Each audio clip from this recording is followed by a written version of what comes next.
So here we go, we just unboxed the Google Pixel 2. This is the smaller version of the Pixel and not the big one. And very unlike my expectations, it feels a bit too small. It's almost like a little bigger than the iPhone 8 that is out in market today. The pricing also is quite close if you go to see. So let's just have a look at what it feels like to use this phone. On the externals, it's like, it feels a bit plasticky, but it's actually made out of metal. But I like it because it doesn't catch fingerprints. This part over here, where there's a glass window over here, glass window of sorts, yeah. There's metal all around and just this one glass window over here, which has sensors, and it has the camera, the all-important camera, the one that is expected to beat the iPhone this year, just like it did last year. So let's just unlock the phone, and here we go. Here is the typical stock Android software that we have from Google, which some like, which some don't like. And let me just show you the software version first before we go ahead with anything else. Here it is, Android 8.0 Oreo. I've shown you that. Let's just get into that. As you can see, these fancy wallpapers. This one has something like a bubble under the glass.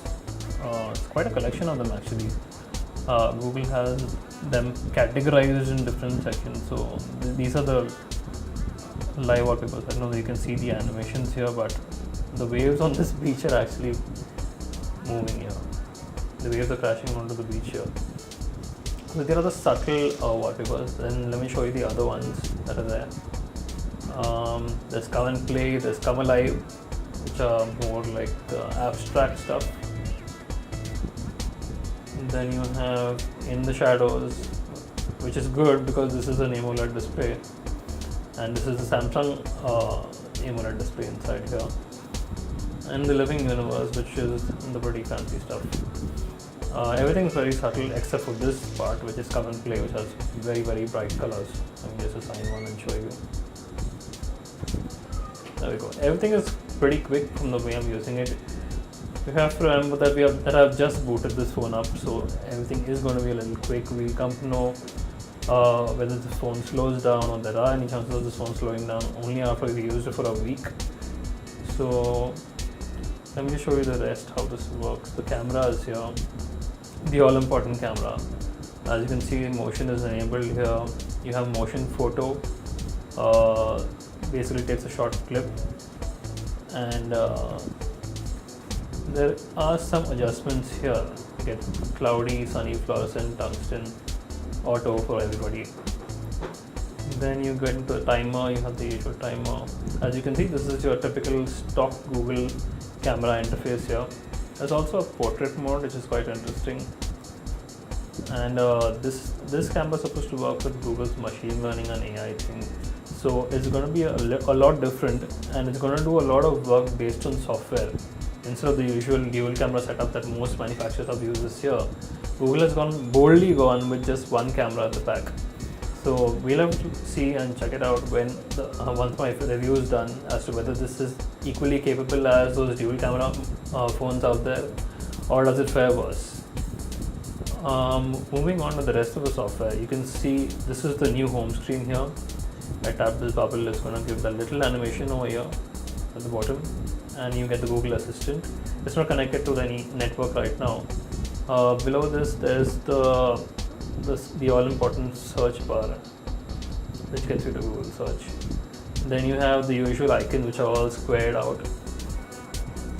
Yeah, so this thing also has a thing called the Squeeze to Assist. Now I know this will work. Yeah, that works.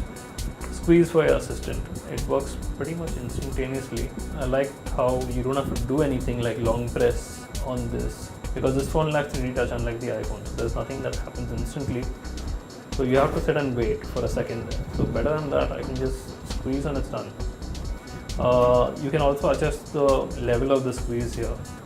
So that's going to be one thing. And moving on, the rest of the software is pretty much stock Android Oreo. Can't get any more stock than this. Go into the settings, you can see the new interface here. clearly says Pixel 2.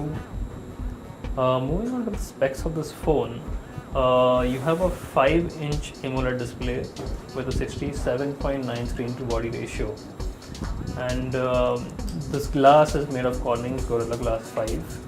It's an AMOLED display, it's not a POLED display like the Google Pixel 2 XL. And inside what we get is a Qualcomm Snapdragon 835 chipset, clock at 2.3 GHz and Adreno 540 to handle the graphics. As for the rest, there's 64 GB. We have the 64 GB unit here, and you also get a 128 GB version.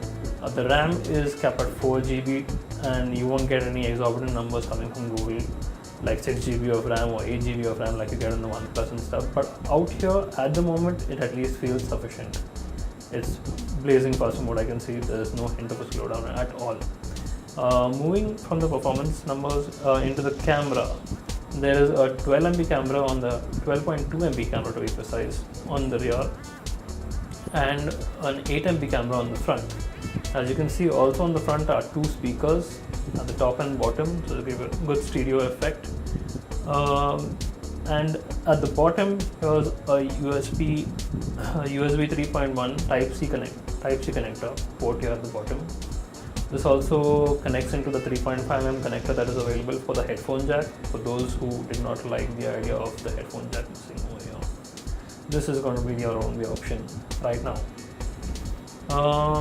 Apart from this, we have the battery, which is at 2700 mAh. It sounds very little, but it's still a lot more than what you get on the iPhone 8, which is around 1700. So this is still going to last a lot longer for more reasons, because there's a Full HD display on the front, and also it's a 10nm. It's a 10nm chipset, and which will take up very little power. So you have a bigger battery, you have a Full HD display, and that's about it actually for now. This phone is priced at 61,000 in India, and this is the 64 GB just black version. And that's about it. Thank you for joining us, guys. Have a good day.